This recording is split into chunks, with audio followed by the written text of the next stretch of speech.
میاں بھی موجود ہے اور لوگ لے گئے مجھے جائزے کے لیے. تو ابھی پہلی نشست تھی، تعلیم کی ابتدا ہو رہی تھی تو صلاۃ و سلام سے. تو میں پہنچا تو اس وقت وہ بچے جو ہیں وہ مصطفیٰ جان رحمت پہ لاکھوں سلام پڑھ رہے تھے. حالانکہ افریقہ کے لوگ اردو نہیں سمجھتے، وہ جو افریقی نسل ہیں ان کی اپنی ایک زبان ہے، لیکن جس طرح ہم لوگ پڑھتے جھوم جھوم کر کے مصطفیٰ جان رحمت پہ لاکھوں سلام، ویسے وہ افریقی بچے پڑھ رہے تھے. سبحان اللہ سبحان. میں نے وہاں کے استاد سے پوچھا کہ یہ سب سمجھ رہے ہیں کہ کچھ سمجھتے ہیں لیکن پڑھتے ہیں بڑی عقیدت کے ساتھ. اور ایسی عقیدت کے ساتھ یہ شعر بھی پڑھا: ڈال دی قلب میں عظمت مصطفیٰ سیدی اعلیٰ حضرت پہ لاکھوں سلام. وہ افریقہ، لیکن ان افریقی لوگوں کا بھی اگر مرکز تھا تو بریلی شریف. سبحان اللہ سبحان اللہ. ہندوستان کی کیا بات ہے، جہاں جائیے میرے خیال میں دنیا میں سب سے زیادہ جو مقبول سلام ہے وہ مصطفیٰ جان مغلا کو سلام ہے. اسی لیے کسی نے بہت اچھا تبصرہ کیا، مجھے بہت پسند آیا کہ دنیا میں جو آواز گونجتی ہے اذان کے بعد سب سے زیادہ اعلیٰ حضرت کے مصطفیٰ جان رحمت کی گونجتی. سبحان اللہ سبحان اللہ سبحان اللہ. پر اذان ہر جگہ ہوتی ہے، 5 وقت ہوتی ہے، لیکن اس اذان کی آواز کے بعد جو اسپیکر وغیرہ سے جگہ جگہ جو آواز گونجتی ہے وہ مصطفیٰ جان رحمت اللہ کو سلام. یہ اعلیٰ حضرت کی مرکزیت ہے. اعلیٰ حضرت کی خدمات باقی ہے تو مرکزیت کیسے ختم ہو جائے؟ مرکزیت آج بھی باقی ہے. یہ اعلیٰ حضرت فاضل بریلوی قدس سرہ العزیز ہے کہ حضرت شاہ عبدالعلیم میرٹھی علیہ رحمہ، جن کے بارے میں واضح کر رہا تھا کہ افریقہ وغیرہ، آسٹریلیا بھی گیا، افریقہ بھی گیا، یعنی صرف ایشیا ہی میں نہیں، دوسرے بر اعظم میں پہنچے اور وہاں پر آپ نے دین حق کی اشاعت کی اور مسلک اعلیٰ حضرت کے اشاعت فرمائی. تو اس دور میں وہ بار بار جو ہے حجاز مقدس بھی جاتے تھے، مدینہ طیبہ مکہ معظمہ، وہاں کے مشائخ سے علماء سے ملتے.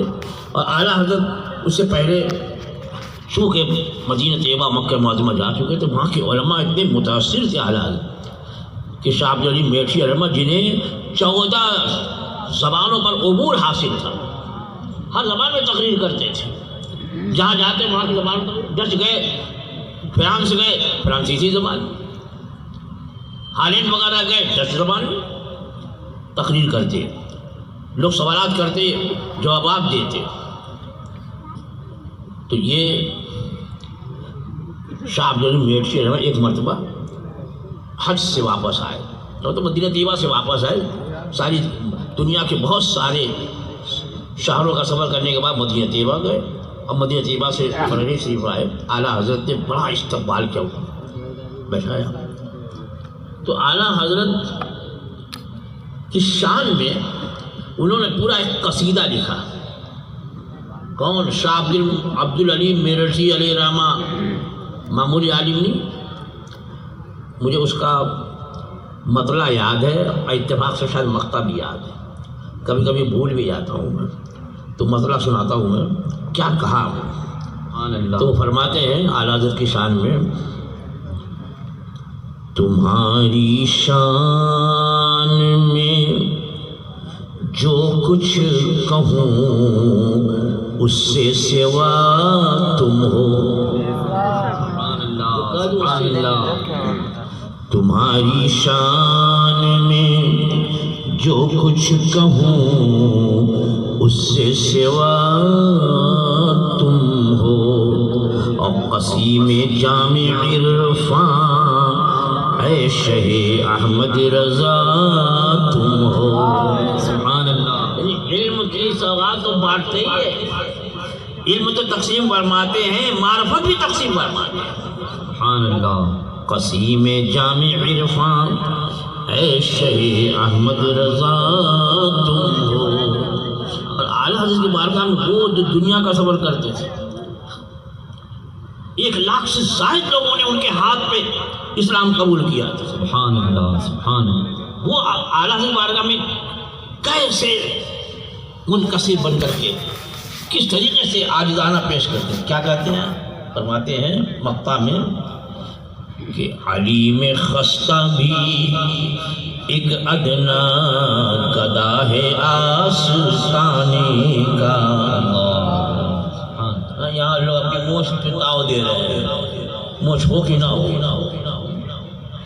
ہم یہ ہیں، ہم وہ ہیں، ہم ترم کھائیں پلائیں بنائیں۔ اب وہ جن کے ہاتھ پر آسٹریلیا کے وزیر اعظم کے بیٹے نے اسلام قبول کیا تھا، اللہ، سبحان اللہ۔ اعلیٰ کی بارگاہ میں کتنی عاجزی، اس پہ کیا کہتے ہیں؟ علیم خستہ، خستہ کا مطلب ہے بالکل کمزور، برباد، ناکارہ۔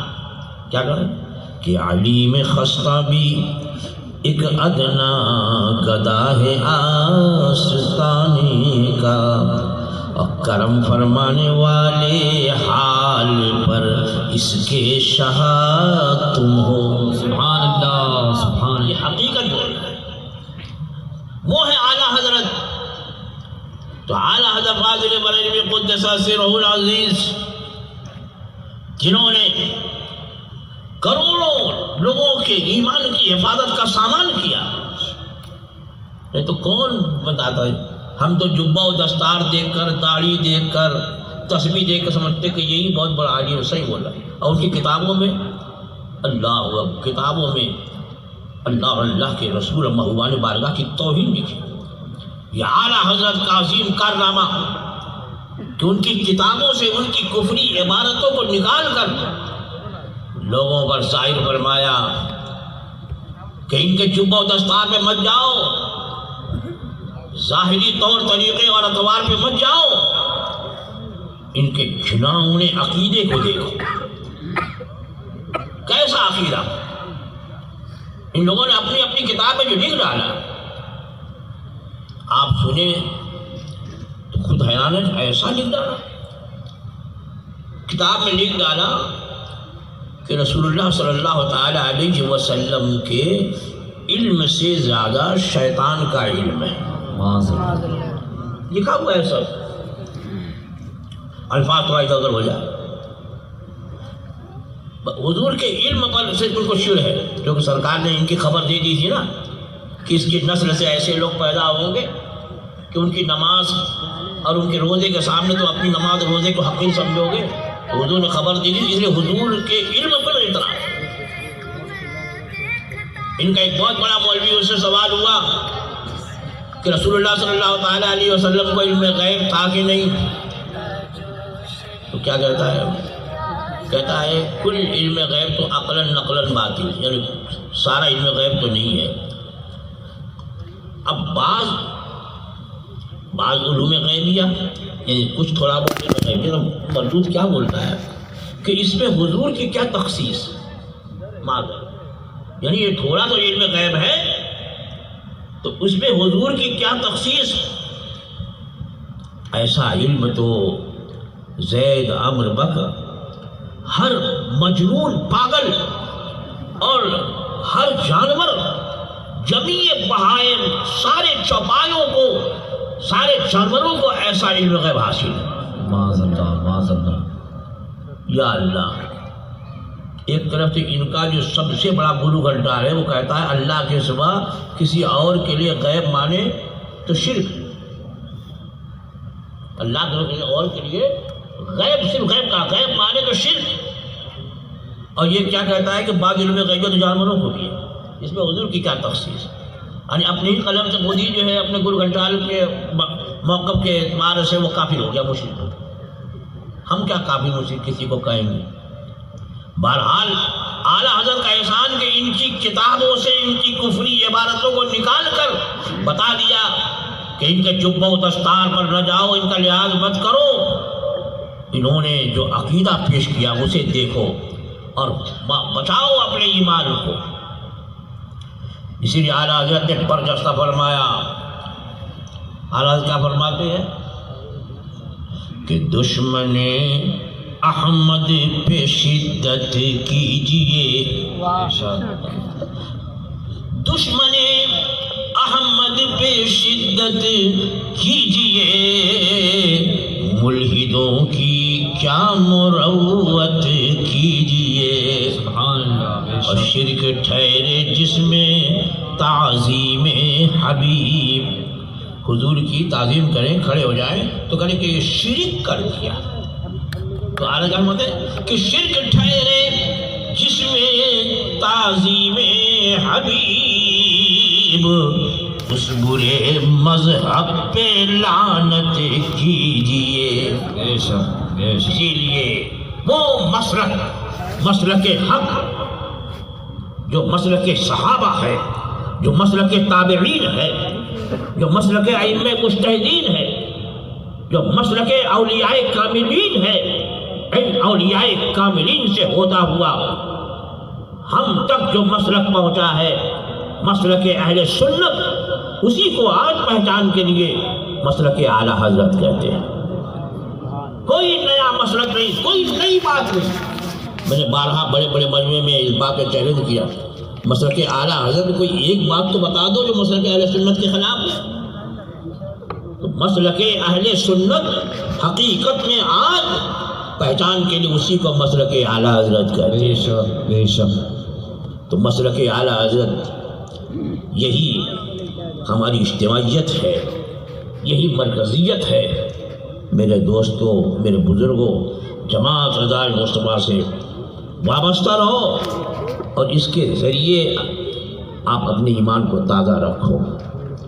یہاں ہماری جو مسلک اعلیٰ حضرت جماعت رضا مصطفیٰ کی جو بھی تقریب ہوتی ہے،